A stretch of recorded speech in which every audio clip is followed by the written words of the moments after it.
میرا دل بہت اداس رہتا ہے، اس کے لیے اللہ کا قرآن کی تلاوت کیا کریں اور آیت الکرسی ہاتھوں پہ دم کر کے سارے بدن پہ پھیرا کریں۔ طلاق کے بعد بچے کی ذمہ داری ہمیشہ باپ پہ ہے، وہ جب تک چھوٹا ہے ماں کے پاس رہے گا، لیکن خرچہ وغیرہ ہر چیز باپ کی ذمہ داری ہے۔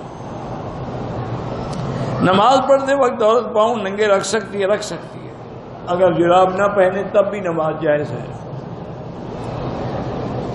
2 سال کے بچے کو بس ساتھ اٹھا لیں، جب اپنی نیت کریں اس کی طرف سے بھی کر لیں، آپ طواف کریں وہ بھی کرتا رہے گا، اور باقی اس پر کوئی حکم نہیں۔ کوئی مرد ایک بیوی کو بتائے بغیر دوسری بیوی کو حج پہ لے جائے یا ناجائز ہے، بتانا چاہیے، بلکہ قرآن اندازی کرنی چاہیے، جس کا نام نکلے اس کو لے جائے۔ نماز کے بعد سجدے میں نہیں، نماز کے بعد سجدے میں جا کے دعا کرنے کا کوئی حکم نہیں۔ پینٹ شرٹ پہننا گناہ تو نہیں ہے، لیکن اسلامی لباس بھی نہیں ہے، نماز تو ہو جاتی ہے۔